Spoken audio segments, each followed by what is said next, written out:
Excelente, a gente passou por todos os patamares aqui da atenção primária especializada e o grande coordenador do Ministério da Saúde passando a bola também, pensando nos estados, nos municípios, e foi muito, sua fala foi muito acolhedora e nos prepara para o nosso debate. Eu peço a todos que abram suas câmeras para a gente.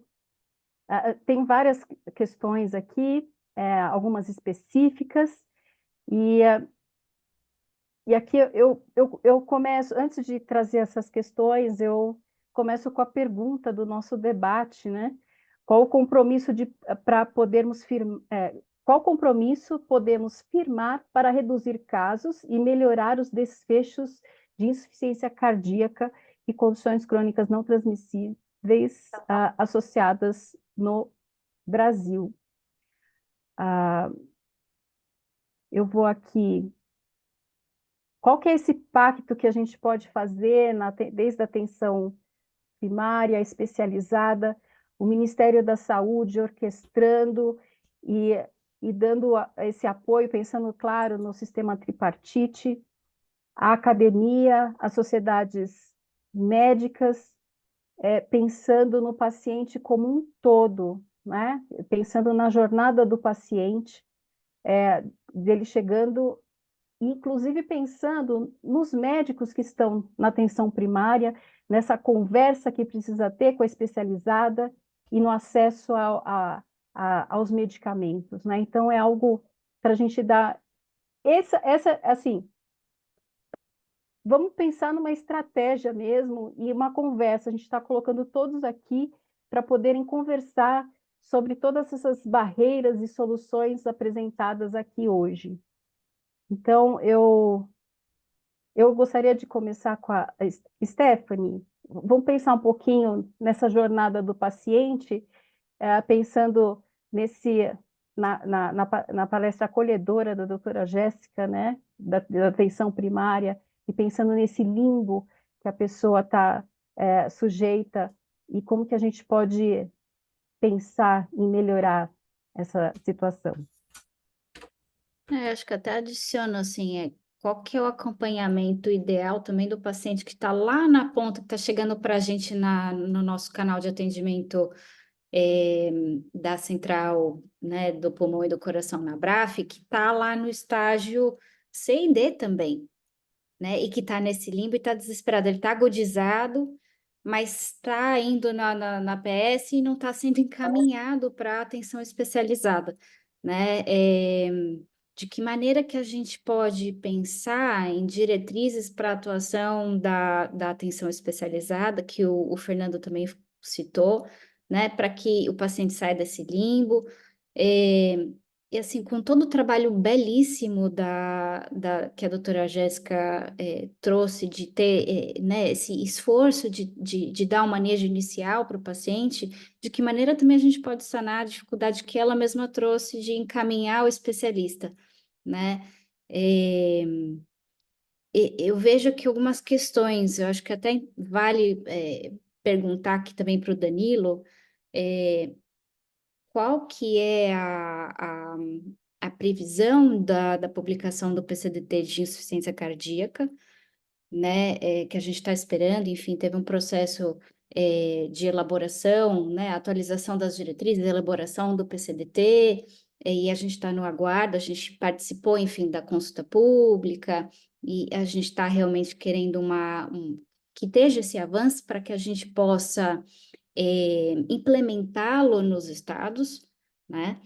E também pensando a nível municipal, de que maneira a gente pode implementar a linha de cuidado em todos os municípios, né?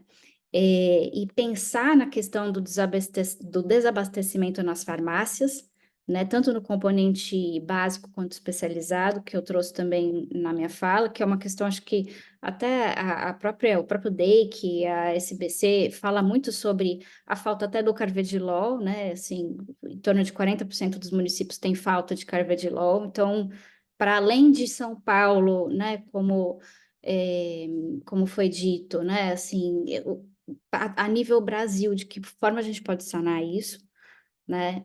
Me preocupa assim bastante os indicadores que o Fernando trouxe, né? De só 0,4% dos pacientes na APS tiveram risco cardiovascular estratificado, né?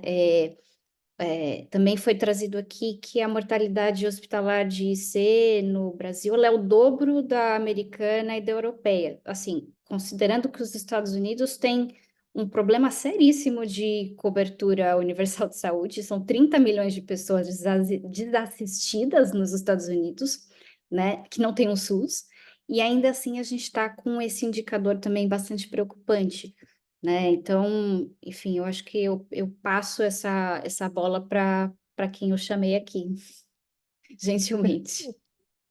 Perfeito. Vamos falar sobre o PCDT, como que a gente pode implementar, e que são várias questões, né, Stephanie? Vamos por partes. O PCDT ele já foi aprovado, né, pela Conitec, SAIS. O que esperar, né? Quando a gente vai encontrar essa publicação e amplio, como que a atenção primária especializada ela vai poder acolher esse PCDT, né? O que está previsto? Eu acho que Danilo, Fernando poderiam ah, nos trazer alguma luz. Então, eu vou começar aqui, o Danilo com certeza vai falar também um pouquinho sobre. Eu acredito que, como a Stephanie trouxe, né? E aí eu vou voltar um pouco lá atrás. Nós precisamos entender, né, que de fato, independente de qual nível de atenção esse paciente vai estar, e aí falando no nível de atenção primária, a atenção primária ela sempre precisa cuidar daquele paciente, né, porque assim, quando a gente pensa na longitudinalidade, é um paciente que independente que ele tenha alguma complicação, ele vai para a especializada, mas ele ainda é um paciente da atenção primária, né, então o que nós temos tentado fazer hoje aqui dentro da SAPS é mudar até aquilo que são questões de processo de trabalho, porque é mostrar para os profissionais a importância desse processo, né, como a Jéssica trouxe também, de conhecer de fato o paciente, que paciente é esse, eu preciso conhecer esse meu paciente, eu preciso estar atento àquilo que são as necessidades desse paciente. E aí quando a gente fala de PCDT, e aí falando de PCDT, mas eu podia dizer de qualquer publicação, qualquer protocolo que nós, enquanto Ministério da Saúde, implementamos, o processo, quando ele chega na ponta, ele precisa ter, de fato, essa força de trabalho dos profissionais, porque é o profissional na ponta que vai conseguir implementar aquele material. Nós, enquanto Ministério, podemos fazer o melhor PCDT, e, de fato, as publicações do Ministério da Saúde são, né, a gente participa de consultas públicas, a sociedade participa do processo de construção, as sociedades brasileiras, sociedades médicas, sociedade civil. Então, o que a gente precisa, de fato, é que quando chegue na ponta, os profissionais que estão ali, seja APS ou qualquer nível de atenção, estejam qualificados para implementar esse material. E aí eu posso falar da minha realidade na prática, que às vezes é uma dificuldade. Um exemplo, a gente tem uma consulta de enfermagem médica de 15 minutos.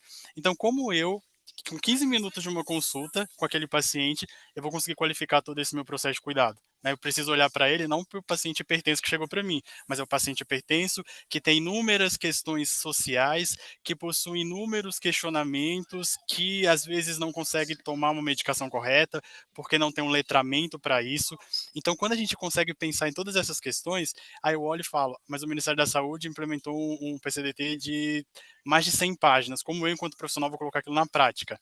E aí é o nosso processo de trabalho aqui dentro do Ministério, que nós temos também lutado para que as nossas publicações elas façam sentido. E aí eu falo, né?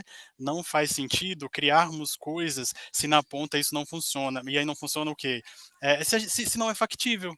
Né, se lá na ponta um PCDT robusto, o profissional não vai conseguir acessar. Né, e eu falo enquanto profissional que já trabalhou na ponta. Um exemplo que eu dou para vocês, a gente teve agora a implementação do PCDT de DM. E aí o que a gente pediu para que a secretaria específica que cuida, né, a seja PCDT, fizesse? Além do material, que ficou mais de 100 páginas, a gente criou um PCDT resumido. Então transformamos, enquanto Ministério da Saúde, 100 páginas em 4, totalmente intuitivo, porque essas 4 páginas o profissional consegue ter ali como um manual de bolso e colocar na prática clínica com aquelas consultas que ele faz com o paciente diabético, um exemplo. E nós temos tentado padronizar isso no Ministério Ministério da Saúde para todas as nossas publicações, pensando exatamente nesse processo prático, né? Como eu falei para vocês, é inviável, né? Assim, nós lançamos coisas todos os dias tem uma publicação do Ministério da Saúde, todos os dias tem ministérios, sociedades, enfim. E aí pensando no profissional da ponta, né? Como que esse profissional vai ficar? O que que eu vou consultar? O que que eu vou fazer? Então acho que, e eu termino a minha fala dizendo isso, é mudança de processo de trabalho. Né, eu acredito que quando a gente muda o processo de trabalho, nós conseguimos colocar na prática aquilo que de fato é factível para assistência, pensando também naquilo que nós, enquanto âmbito federal, né, fazemos aqui de construção, de elaboração de materiais, e pensando em tudo aquilo também que são as decisões e as autonomias que estados e municípios têm, né, porque quando a gente fala de implementação, e aí quando a Stephanie fala até de falta de medicação, a gente está falando de 5.570 municípios, né, então nós, enquanto SUS, nós precisamos pensar, eu não posso pensar simplesmente no Distrito Federal, que é onde eu estou, não posso pensar no município X, todas as nossas implementações, elas são para 5.570 municípios, que são totalmente diferentes uns dos outros. A gente fala de diferenças no mesmo estado, agora que dirá naquela que é a mixigenação no nosso país, né? Então, assim, é de fato um desafio, mas nós temos trabalhado, assim, para que conseguimos, né, ter esse avanço naquilo que é processo de trabalho e para que a gente possa, de fato, fazer esse processo de trabalho eficaz e que faça sentido na ponta para esses profissionais. Perfeito. Danilo, poderia só acrescentar para a gente se tem um treinamento, a gente está esperando o treinamento desses profissionais, se envolve equipe de saúde da família, agente comunitário ou próprio médico, dentro desses processos de trabalho. A gente tem, para poder acolher melhor esses PCDTs, realmente eles são densos e precisam desse treinamento, tanto dos médicos quanto dos profissionais da saúde que estão lá na ponta. A gente tem isso previsto? Oi, Patrícia. Olha só, primeiro só retornando, né, para a Stephanie, né, que colocou sobre o andamento do PCDT, a gente espera que ele seja muito publicado muito em breve, tá, Stephanie? Ele, infelizmente, atrasou um pouco mais do que nós gostaríamos, mas ele está seguindo o rito que temos aqui dentro, tá, para poder ser publicado. A gente reconhece que às vezes demora mais do tempo que nós e que a sociedade gostaria, entendemos, né, temos as dificuldades aqui, mas isso não justifica, né? A gente precisa de fato ter celeridade, mas né, nos colocamos à disposição aqui até para, né, por meio do fórum aí a gente ter contato, né? Abrir o diálogo, continuar o diálogo que estamos abrindo aqui hoje, né? Para que seja esse ponto, seja outras questões, um pouco do que a pergunta inicial da Patrícia fez, né? Que pacto teremos, né? Para poder nos alinhar, conversar, trocar, dialogar, consultar, acolher contribuições. Então, é isso. Eu queria reforçar muito, né, a disponibilidade do Ministério da Saúde em dialogar e ouvir, né, e trazer, e colher as contribuições que os diversos atores têm para nos trazer, entendendo que é nossa função também, tá? Então, deixei esse diálogo aberto. E o Fernando foi muito feliz quando ele coloca a necessidade do Ministério da Saúde pensar formas diferentes, né, para que aquilo que é de oferta, aquilo consiga ser acessível, para que haja valor de uso para o profissional de saúde, ele consiga manejar na prática, no dia a dia, diante de toda a diversidade que ele tem, né, que os profissionais de saúde enfrentam na realidade do Sistema Único de Saúde. Então, é, a gente aqui, quando vem discutindo a atenção ambulatorial, que, como eu falei, ela é um limbo, né, de produções e de orientações de diretrizes e de documentos mesmo, né, orientadores para os profissionais da atenção ambulatorial.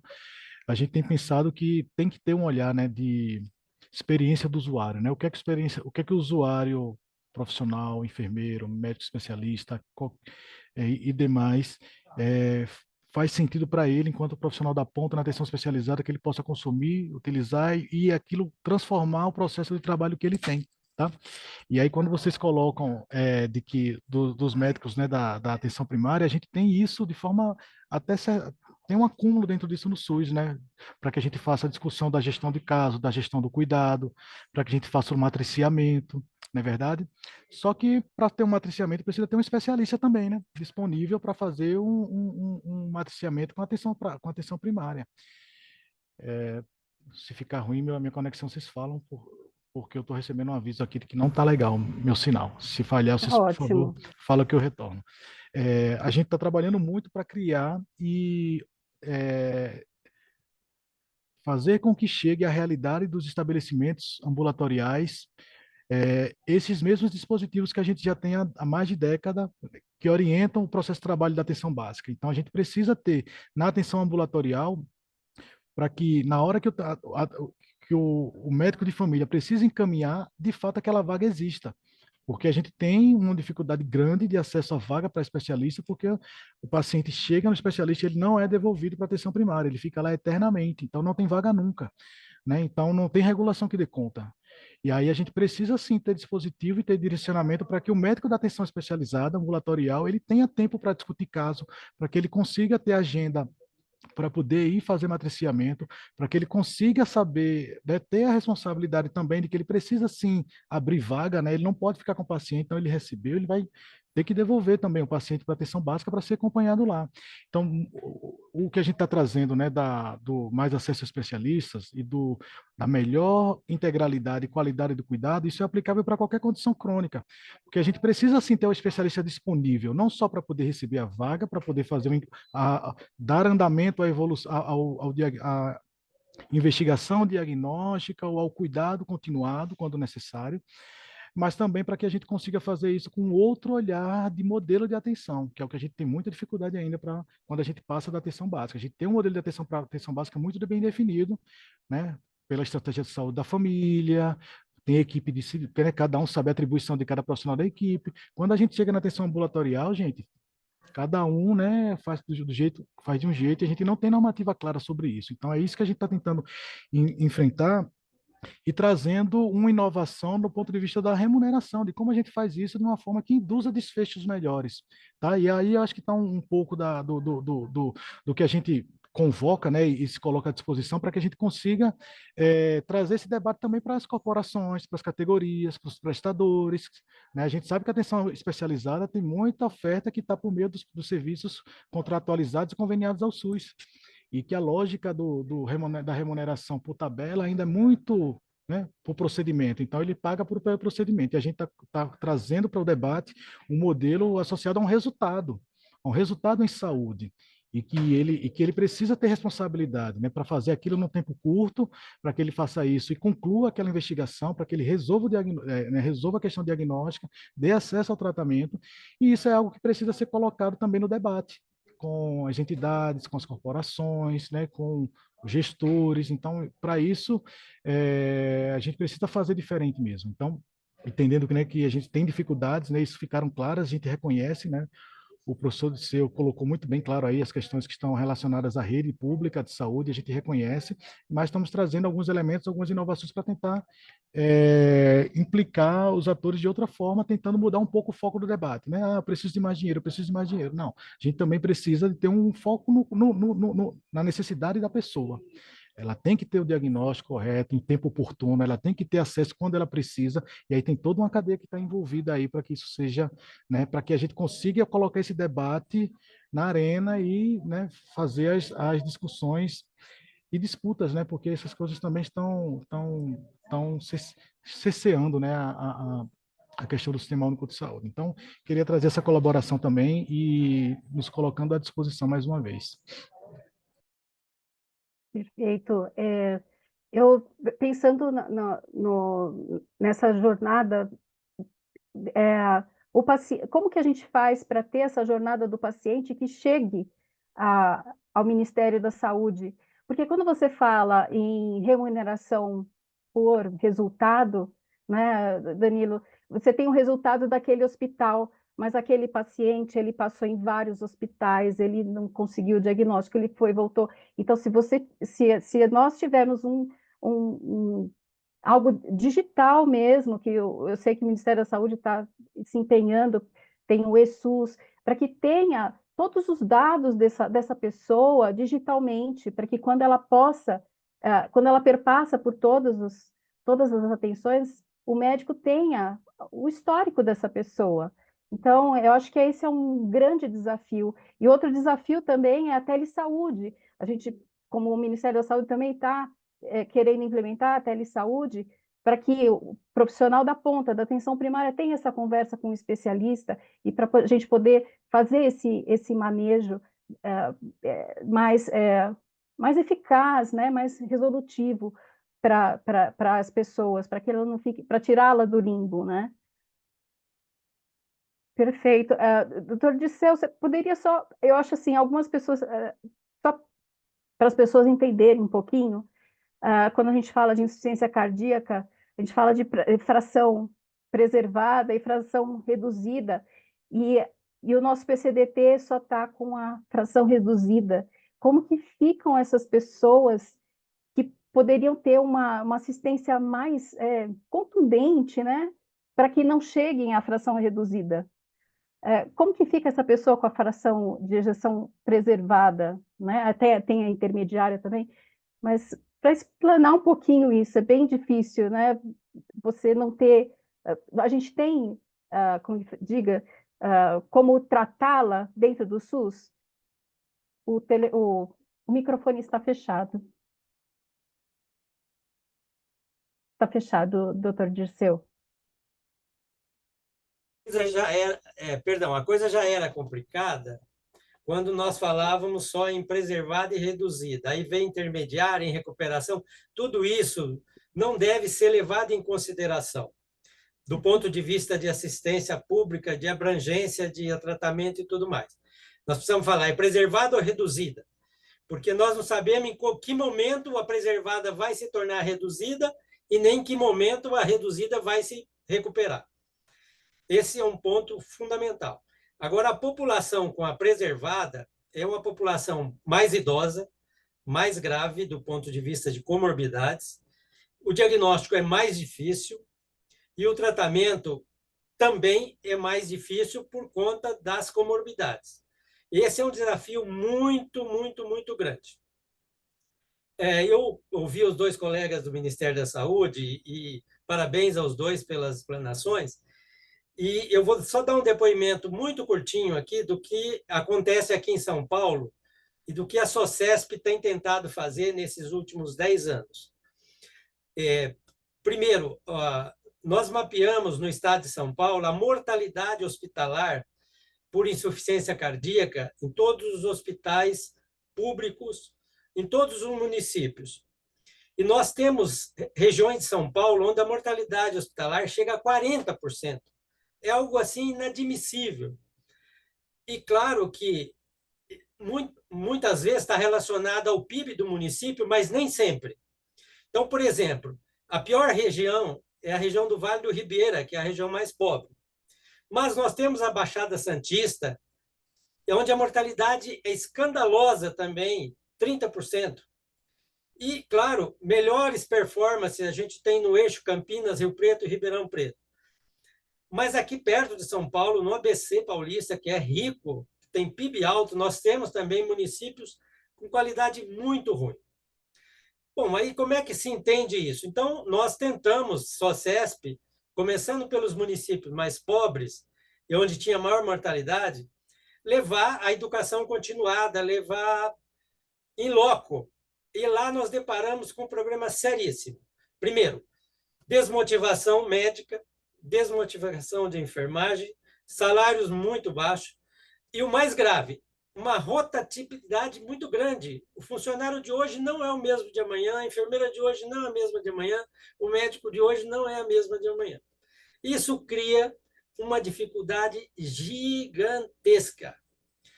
Eu gosto demais dos PCDTs do Ministério da Saúde, eu acho que eles são cientificamente qualificados, muito qualificados.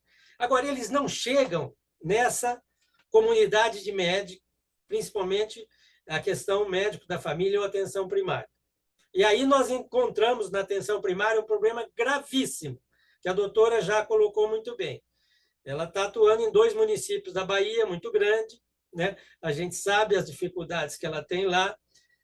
Agora, tem problema seríssimo, que nós temos formação profissional desqualificada em todos os níveis, né? Muito, muito, muito ruim. Esse número absurdo de escola médica está criando um problema gravíssimo no Brasil. Ele parece que a pessoa vai ter mais acesso, mas ela não tem, porque ela fica perdida. Para você ter uma ideia, nós atendemos aqui na Unifesp, por semana, 70 pacientes com insuficiência cardíaca sintomático de gravidade moderada a severa. E nós temos 20 doentes que a gente recebe toda semana via CROSS, via referenciamento. E a gente fez uma avaliação da jornada desse doente, é inacreditável. Ele está 3 meses, 4 meses, 6 meses, 1 ano tentando alguma coisa e não consegue, né? Então, eu acho que a gente não tem que inventar a roda, a gente precisa seguir exemplos de países não igual ao Brasil, evidente que igual ao Brasil não existe, continental, desigualdade, é terrível, distâncias, acesso, Doutor Dirceu, perfeito. Mas- Pessoal, só... Desculpa, é que o doutor Erlon, ele tá na intensiva, ele tem que sair. A gente está eu vou passando terminar do em nosso... 2 palavrinhas. Isso. Então, a gente precisaria seguir exemplos. E eu considero, eu estudei muito esses 2 sistemas, até tive presencialmente para acompanhar, o sistema canadense e o sistema inglês de abordagem da insuficiência cardíaca. E ali se trabalha com uma tensão primária qualificadíssima, onde se identifica o paciente com risco de desenvolver insuficiência cardíaca. Esse está na atenção primária. E o médico da atenção primária é responsável por ele não desenvolver insuficiência cardíaca.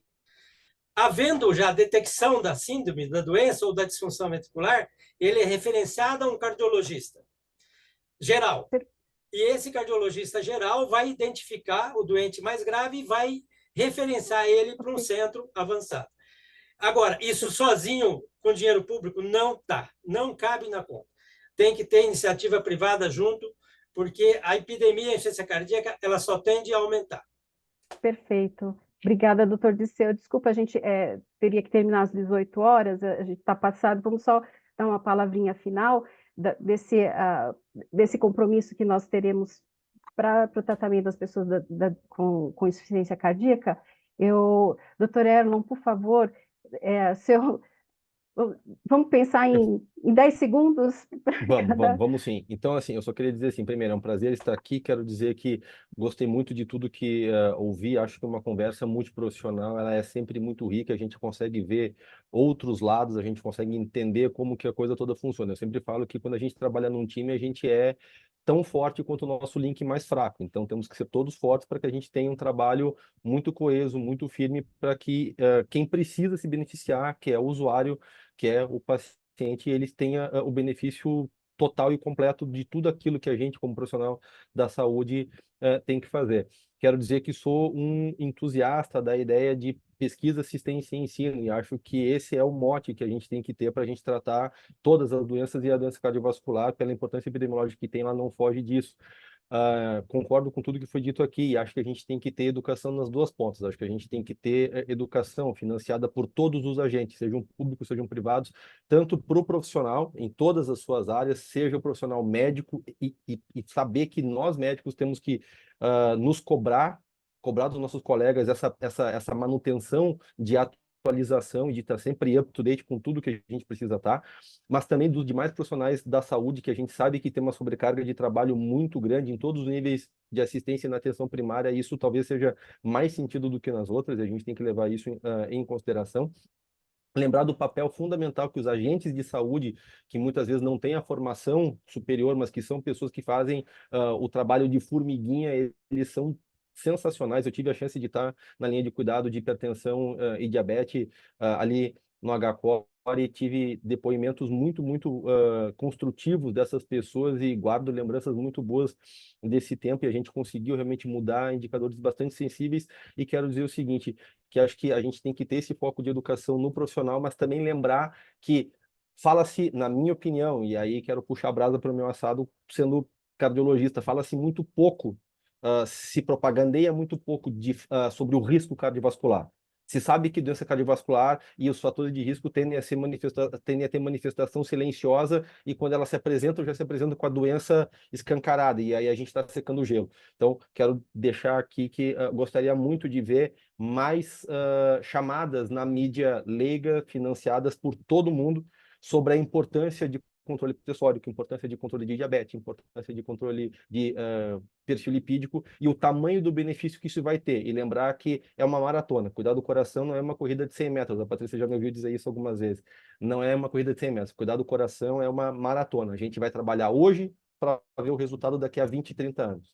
E eu realmente acredito que a gente vai reduzir a mortalidade de infarto, por exemplo, não só com linhas de cuidado de dor torácica e infarto. A gente vai reduzir a mortalidade do infarto valendo, e aí a gente vai reduzir a mortalidade por IC e de todas as outras, se a gente investir na prevenção lá na linha de base, de pressão alta, diabetes, colesterol alto, investir em políticas mais globais de prevenção de saúde e bons hábitos de vida. Pessoal, desculpem que eu estou com o Muito tempo cortado, mas eu obrigada. tenho que estar em procedimento. Não, Obrigado. nós que atrasamos aqui. Obrigada. Eu só peço, Jéssica, por favor, sua palavra final, pensando nesse compromisso com a saúde. Não, com certeza, né? Esses aspectos trazidos aí por todos os colegas são fundamentais, né? Esse ponto aí que o doutor Elon trouxe, né? De trazer mais a fundo o que que é um risco cardiovascular, o que que é um fator de risco, né? Assim, tem alguns, como trabalho muito ali com médicos já formados, não, esse paciente está com colesterol bom, mas bom para quem? O que que significa? Qual é o risco cardiovascular específico dessa pessoa, o quanto é a meta que a gente espera. E às vezes a gente não tem esse olhar, não tem essa determinação, bota, não, colesterol menos de 200 tá bom, mas bom para quem? Né? Então a gente precisa também tá reforçando isso, né? Como o doutor Elon falou, a educação continuada é fundamental, um espaço como esse é muito importante para a gente poder estar repetindo. A gente não vai ter todas as respostas sanadas aqui, mas com certeza as dúvidas vão trazer estudos, e estudos vão reforçar o nosso conhecimento, né? Então, reforçar a importância de um momento como esse, de a gente estar discutindo, de ter uma quantidade boa, né, para esse horário, mais de 60 pessoas estiveram presentes aqui, isso é muito importante, a gente precisa estar reforçando esses espaços, e eu só agradeço a oportunidade de estar aqui com vocês nessa noite. Muito obrigada, Jéssica. Sempre acolhedora. É atenção primária, não é? Estou puxando a sardinha para atenção primária aqui.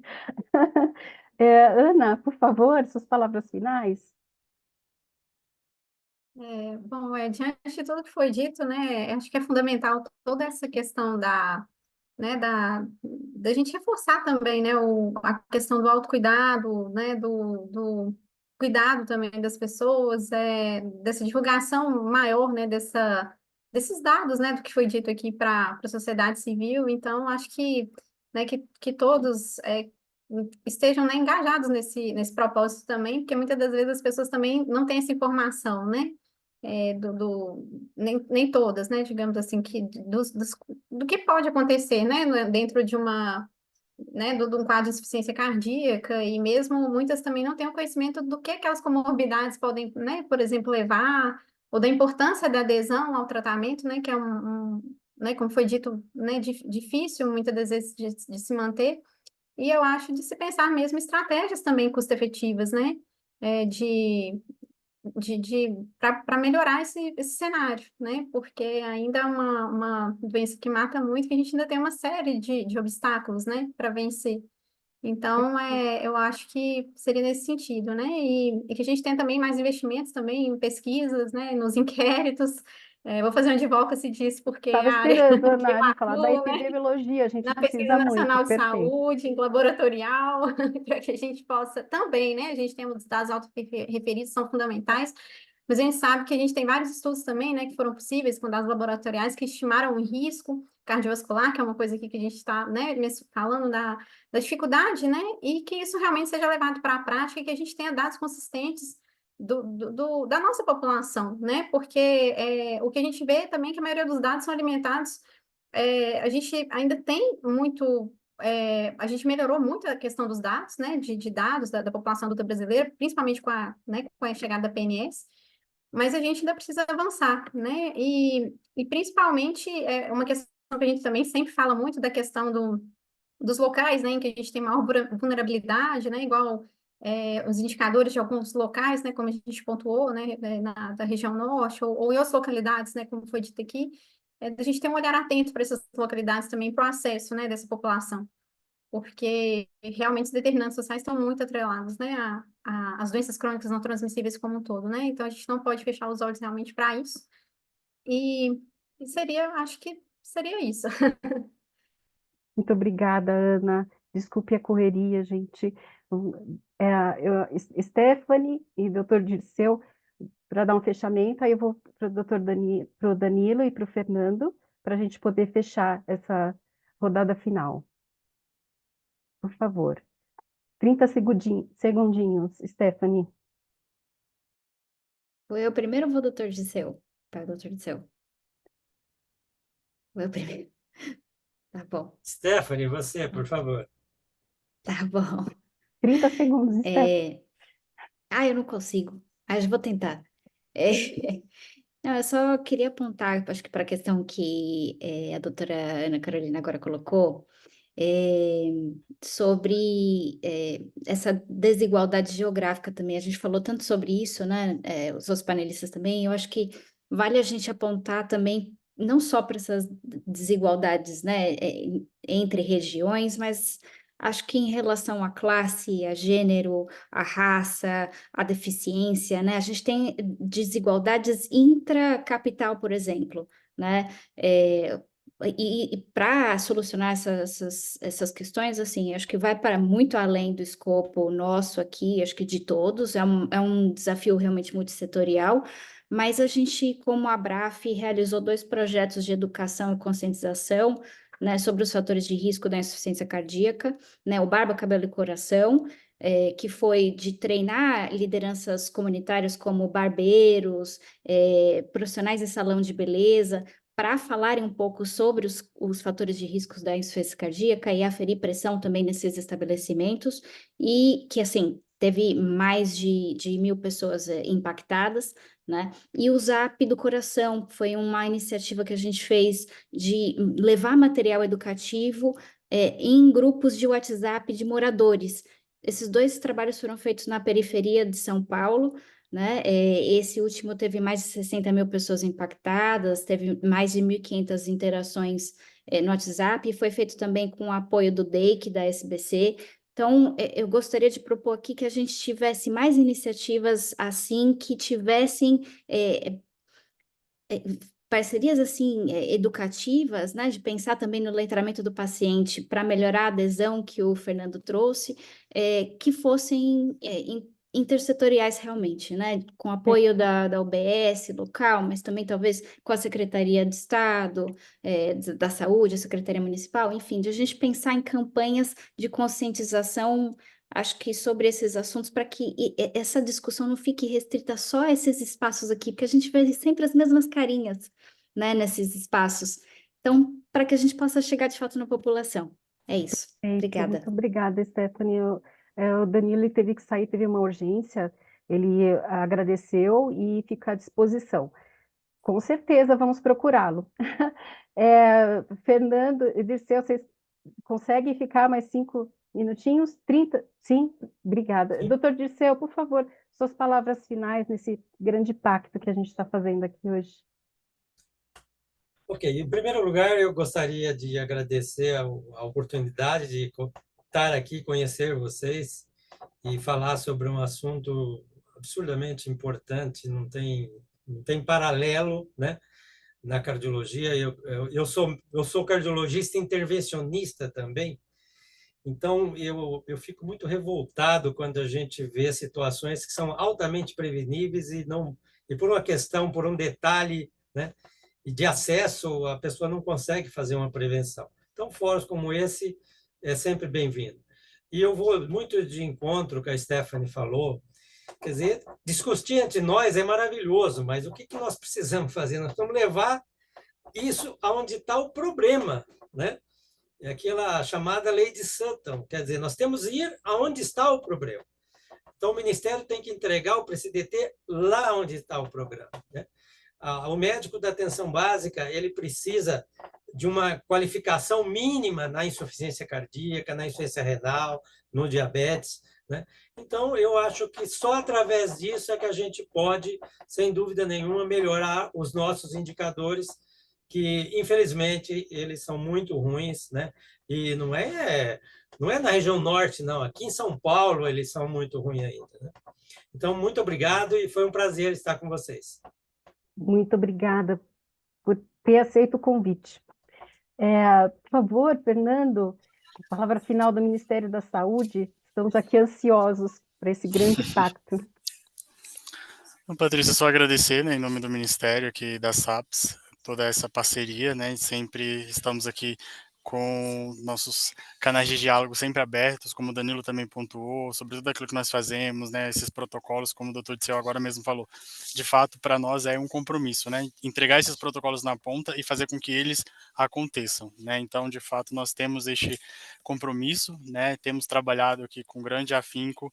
Agora aqui temos 30 anos da Estratégia de Saúde da Família, então nesses 30 anos de Estratégia de Saúde da Família, já pensando em tudo aquilo que a estratégia foi criada, os avanços, aquilo que foram os gargalos, né, no início do tempo, de falta de profissionais, enfim, mas agora a gente tentar de fato fazer com que a APS ela seja qualificada, né, que não seja uma atenção primária, simplesmente de encaminhamento, onde o profissional chega e ele sabe que ele vai ser encaminhado para um nível de atenção, porque aquele nível não conseguiu suprir a necessidade dele.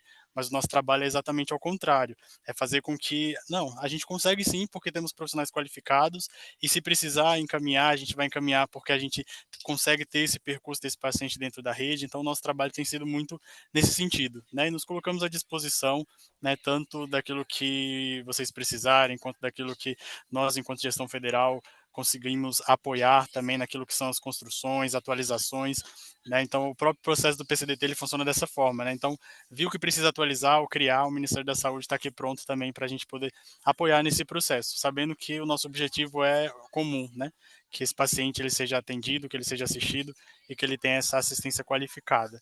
Então, agradeço mais uma vez aqui em nome do Ministério, estamos juntos aí nesse processo de qualificação profissional, né, e vamos mudar esse cenário, mesmo diante das dificuldades que ainda são enfrentadas, dos gargalos que temos, né, quando a gente vai para o território, e aí quando a gente aqui na gestão federal vai para o território, a gente consegue mesmo perceber as dificuldades, os problemas, né, nós somos demandados, e aí quando a gente volta para cá, a gente tenta fazer com que as políticas públicas, elas sejam cada dia mais eficazes mesmo. Sabemos das dificuldades, mas o nosso processo tem sido de grande avanço aí na mudança do cenário nacional e dentro de todo esse processo que discutimos agora.